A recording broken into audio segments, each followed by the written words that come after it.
ಎಲ್ಲ ಗಣ್ಯಾತಿ ಗಣ್ಯರಿಗೆ ನಮಸ್ಕರಿಸುತ್ತಾ, ಜಾನಪದ ಕಲಾಭಿಮಾನಿಗಳಿಗೆ ತಮ್ಮೆಲ್ಲರ ಆಶೀರ್ವಾದವನ್ನು ಕೇಳ್ತಾ 2009 ಡಾಕ್ಟರ್ ದಿನಕರ್ ದೇಸಾಯಿ ಚುಟುಕು ಬ್ರಹ್ಮ ಅವರ ಸಂಸ್ಥೆಗೆ ನೇಮಕಾತಿ ಆಯಿತು. 2010ರಲ್ಲಿ ನನಗೆ ಸ್ಕೌಟ್ ತರಬೇತಿ ಆಯಿತು. ಸ್ಕೌಟ್ ಇಂದ ಈಗಷ್ಟೇ ಹಾಕೊಂಡ್ ಬಂದಿದ್ದೆ ಆ ವೇಷಗಳನ್ನ 8 ಸ್ಕೌಟ್ 8 ಗೈಡ್ಸ್ಗೆ ನಮಗೆ ಅವಕಾಶಗಳು ಬಂತು. ಪಂಜಾಬ್ ರಾಜ್ಯದಲ್ಲಿ ಪ್ರಥಮ ಸ್ಥಾನ ಎ ಶ್ರೇಣಿ ಜಾನಪದ ಸಾಹಿತ್ಯದಲ್ಲಿ, ಮತ್ತೆ ಜಾರ್ಖಂಡ್ಗೆ ಆಯ್ಕೆ ಮಾಡಿದ್ರು. ಅಲ್ಲಿ ಈಶ್ವರ್ ದ್ವೈಬಿ ಅವರು ಕರೆದ್ರು, ಅಲ್ಲೂ ಕೂಡ ಎ ಶ್ರೇಣಿ ನಮ್ಮ ರಾಜ್ಯಕ್ಕೆ ತಂದು ಕೊಟ್ಟಿದ್ದು ದಾಖಲೆ.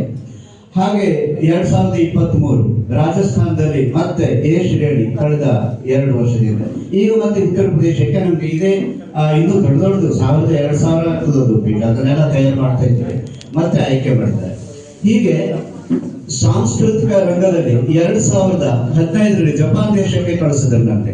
ಅಲ್ಲೂ ಕೂಡ ಭಗವದ್ಗೀತೆ ಮಧ್ಯಾಹ್ನ ನಾನು ಸರ್ವಧರ್ಮ ಎಲ್ಲ ರಾಷ್ಟ್ರಕ್ಕೆ ಓಂ ಪಾರ್ಥಾಯ ಪ್ರತಿಬೋಧಿತಾಂ ಅಂತ ಹೇಳ್ಕೊಡ್ತಿದ್ದೆ.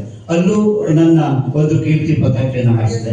2019 ಉತ್ತರ ಅಮೆರಿಕಾದಲ್ಲಿ ಕರೆದ್ರು, ಮತ್ತೆ 24ನೇ ವಿಶ್ವ ಸಮ್ಮೇಳನ, ಲಕ್ಷಗಟ್ಟಲೆ ಮಕ್ಕಳು ಬರ್ತಾರೆ. ಅಲ್ಲೂ ಭಗವದ್ಗೀತೆ ಹಾಗೂ ಇದೇ ಸುಗ್ಗಿ ವೇಷ ನಾನು ಪ್ರತಿಷ್ಠೆ ಕೊಚ್ಕೊಳ್ಳೋದು ನಾನು ತಯಾರಿಲ್ಲ. ಆದ್ರೆ 2020 ನನಗೆ ಆಶ್ಚರ್ಯ ಆಯ್ತು, ಕರ್ನಾಟಕ ಗವರ್ಮೆಂಟ್ ರಾಜ್ಯ ಪ್ರಶಸ್ತಿ ಬಂತು. ಅದೇ ರಾಜ್ಯ ಪ್ರಶಸ್ತಿಗೆ ಸ್ಕೌಟ್ ಡ್ರೆಸ್ ಅನ್ನು ಹೋಗಿದ್ವಿ, ನಾನು ಮತ್ತು ಮೂರ್ತಿ ಸರ್ ಇದ್ದಾರೆ. ಒಬ್ರಿಗೊಬ್ರು ಪರಿಚಯ ಇಲ್ಲ, ನಂತರದಲ್ಲಿ ಪರಿಚಯ ಆಯ್ತು. ಆದ್ರೂ ಎಲ್ಲೋ ಒಂದ್ ಕಡೆ ನಾವು ಬಾವಿಯಲ್ಲಿ ಇರುವ ಕಪ್ಪೆಯ ಹಾಗೆ ಇದೆ. ಯಾವಾಗ ಕಲ್ಪನಾ ಮೇಡಮ್ ರವರು ನನಗೆ ಮೂರ್ತಿ ಸರ್ನ ಪರಿಚಯಿಸಿದ್ರು, ಮೂರ್ತಿ ಒಂದು ಶಿಲ್ಪಿಗಾರ ಒಂದು ಕಲ್ಲನ್ನು ತೆಗೆದುಕೊಂಡು ದ್ವಯಂ ಕೂತ 2 ಭಾಗ ಮಾಡಿ, ಒಂದು ಕಲ್ಲು ಆಸೆ ಆಗ್ತದೆ, ಕೊಡುವುದಿಲ್ಲ ಮೈ, ಅದು ಜನ್ಯ ಎತ್ತಿಗಾರರಿಗೆ ಬಹಳ ತೊಂದರೆ ಕೊಡ್ತದೆ. ಹಾಗೆ ಇನ್ನೊಂದು ಕಲ್ಲು ಮೂರ್ತಿಯಾಗಿ ದೇವಸ್ಥಾನದಲ್ಲಿ ಕ್ಷೀರಾಭಿಷೇಕ, ಶಿಲಾಭಿಷೇಕ, ವಜ್ರ ಎಲ್ಲ ವಜ್ರ ವೈಢೂರ್ಯಗಳಿಂದ ಬೆರೀತದೆ. ಇದು ಹೇಳ್ತದೆ, ನೀನೇ ಭಾಗ್ಯಶಾಲಿನಿ, ನಾನು ತೆಂಗಿನಕಾಯಿ ತಗೊಂಡು ಹೊಡಿತಾರೆ, ನಾನು ಬಿದ್ದು ಸತ್ತೆ, ಮತ್ತು ನೋವು, ಹೌದು ನೀನು ಆಳ್ಸೆ, ನಾನು ಮೈ ಕೊಟ್ಟೆ, ನೋವು ನೋವು ಅಂತ ಆಡ್ಕೊಂಡೆ, ಈಗ ನನ್ನ ಪೂಜಿಸಲ್ಪಡ್ತಾರೆ. ಅದೇ ಮೂರ್ತಿ ರೂಪದಲ್ಲಿ ಇರುವಂತವರು ನನ್ನ ದೇವತಾ ಮನುಷ್ಯರು ಅಂತ ತಿಳ್ಕೊಂಡಿದ್ದೆ ನಮ್ಮ ಮೂರ್ತಿ ಸರ್.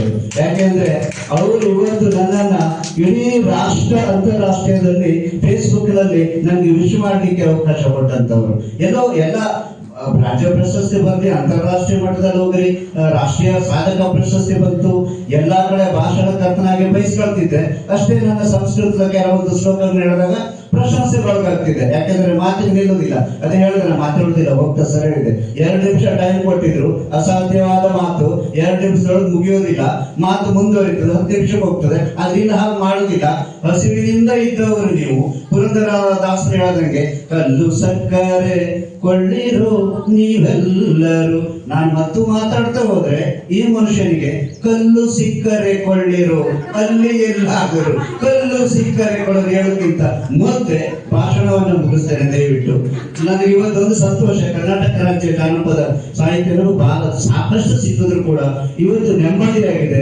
ಮೂಲ ಜಾನಪದ ಸಾಹಿತ್ಯವನ್ನು ಉಳಿಸಿ ಬೆಳೆಸುವ ಕರ್ತರು ಸಂತರು. 4 ಸಾಲಿನ ಒಂದು ಸುಭಾಷಿತ, ಮನಸ್ಸಿ ವಚಸಿ ಕಾಯೇ ಪುಣ್ಯ ಪೀಯೂಷ ಪೂರ್ಣ ತ್ರಿಭುವನ ಉಪಕಾರ ಶ್ರೇಣಿ ಪೀಡೆಯಂತಹ ಪರಗುಣ ಪರಮಾಣು ಪರ್ವತೀಕೃತ್ಯ ನಿತ್ಯಂ ನಿಜಗದಿವಿರ ಸಂತ ಸಂತಿ ಸಂತಕಿಯಂತಹ ಸಂತರು ಒಬ್ಬರು ಕುಂತು ನಮಗೆ ಆಶೀರ್ವಾದವನ್ನ ಮಾಡಿದ್ದಾರೆ. ಅದೇ ಇದರ ಅರ್ಥ. ಮನಸ್ಸಿನಲ್ಲಿಯೂ ದೇಹದಲ್ಲಿಯೂ ಕಾಯದಲ್ಲಿಯೂ ಒಳಿತನ್ನೇ ತುಂಬಿಕೊಂಡಿರುವಂತಹ ಅನೇಕ ಸಜ್ಜನರಿಗೆ ಚಂದ ಮಾತಾಡಿದ್ರು. ನಾನು ಇನ್ನೂ ಕೇಳಬೇಕು ಅನಿಸಿದವ್ರ ಮಾತು ತ್ಯಾಗ ಬಂತು. ಕನ್ನಡ ಶಲ್ಯರಾಜರ ಸಂದರ್ಭದಲ್ಲಿ ಶಿಕ್ಷಾಕ್ಷೇಮ ಗಚ್ಚತಿ ಕಾಲಪರ್ಯ ಸುಬದ್ಧ ಪುರಾಣಿ ಪಾದಪ ಜನಂ ಜನ ಸ್ಥಾನಿತ ಸುಶತಿ ಬುದ್ಧಂ ಚಂದ್ರಂ ಚ ತಥೈವ ತಿಷ್ಠತಿ ಸರ್ತಾವು. ತ್ಯಾಗ ಹೇಳಿದಾಗ ಅದು ಬಂತು ನನಗೆ. ಏನ್ ಹೇಳ್ತಾರೆ ಶೈಲ, ಬಿಡಬೇಡ, ಯಾವ ಕಾರಣಕ್ಕೂ ನಿನ್ನ ಅಂಗ ರಕ್ಷಕವನ್ನ ಮಾತಾಡ್ಕೊಳ್ಬೇಡ, ತಾಳು ಶೈಲರಾಜ.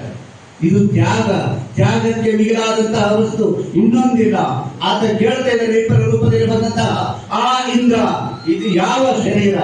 ಆಗ ಅವನನ್ನ ತಡೆಗಿಟ್ಟು ಶಿಕ್ಷಾಕ್ಷೇಮ ಗಚ್ಚತಿ ಕಾಲ ಪರ್ಯಾಪ್ತ ಅಂತಂದ್ರೆ ಓದಿದ ಜ್ಞಾನ ಎಲ್ಲವೂ ಒಂದಲ್ಲ ಒಂದಿನ ನಾಶ ಆಗ್ತದೆ. ಸುಬದ್ಧ ನಿಪದಂತ ಪಾದಪಾಹ, ಇಂದಲ್ಲ ನಾಳೆ 500 ವರ್ಷದ ಮರ ಕೂಡ ಬಿದ್ದು ಹೋಗ್ತದೆ. ಜಲಂ ಜಲಸ್ಥಾನಗತಂಚ ಸುಷ್ಯತಿ, ಇಂದಲ್ಲ ನಾಳೆ ನೀರು ಆವಿಯಾಗಿ ಹೋಗ್ತದೆ. ಶಲ್ಯರಾಜನೇ, ಆತನ ಉದ್ದೇಶ ಸೂಕ್ತ. ನನ್ನಲ್ಲಿರ್ತಕ್ಕಂಥ ಈ ಅಂಗರಕ್ಷಕ ಕವಚವನ್ನ ತ್ಯಾಗ ಅಂತ ಕೊಡ್ತಾರೆ. ಹಾಗಾಗಿ ಇವತ್ತು ಮಹಾಭಾರತ ಅಂದ್ರೆ ನಾವು ಮೊಟ್ಟ ಮೊದಲು ನೆನೆಸ್ಕೊಳ್ಳುವಂಥದ್ದು ಕರ್ಮ. ಅವ್ರ ಬಾಯಲ್ಲಿ ಎಷ್ಟು ಚಂದ ಬಂತು. ನನಗೆ ಇನ್ನೂ ಅನೇಕರು ಮಾತಾಡಿದ್ದು ಬಹಳಷ್ಟು ಬೇಕು, ಇನ್ನೂ ಬೇಕು, ಇನ್ನೊಮ್ಮೆ ಕರೆದಾಗ ನಾನು ಬರ್ತೇನೆ ಅಂತ ಹೇಳಿದ್ದೆ. ಬಹಳ ದೂರದಿಂದ ಕಾಲು ಓಡಿಸ್ಕೊಂಡು ಬಂದೆ. ಕಾಲು ನೋವು, ಶುಗರ್ ವೇರಿಯೇಷನ್. ನಮ್ಮ ಸರ್ ಒಂದು ಮಾತಿಗಾಗಿ ನಿನ್ನೆ ರಾತ್ರಿ ಬಂದ್ರು 6.5 ತಾಸು ಪ್ರಯಾಣ. 2 ಸತಿ ಹೇಳಿದೆ ಹೊರಟೆ ಆಯ್ತು ಸರ್ ಒಂದೆರಡು ಮಾತು ಹೇಳಿ ಅಂತಂದ್ರು. ನಂದೇನಾದ್ರೂ ಮಾತು ಜಾಸ್ತಿ ಆದ್ರೆ ಕ್ಷಮಿಸಿ. ನಾನು ಮೂರ್ತಿ ಸರ್ನ ಮಾತ್ರ ನನ್ನ ಉಸಿರಿನವರೆಗೂ ಬರೆಯೋದಿಲ್ಲ. ನನ್ನ ಕಣ್ಣನ್ನು ತೆರೆಸಿ ಮೂಲ ಜಾನಪದ ಸಾಹಿತ್ಯ ಉಳಿಸಿ ಬೆಳೆಸುವಂತಹ ಕರ್ತರು ಮೂರ್ತಿ ಸರ್. ತಮಗಿದು ಧನ್ಯವಾದಗಳು, ನಮಸ್ಕಾರಗಳು, ಅನಂತ ಕೃತಜ್ಞತೆಗಳು ಸರ್. ನಮಸ್ಕಾರ.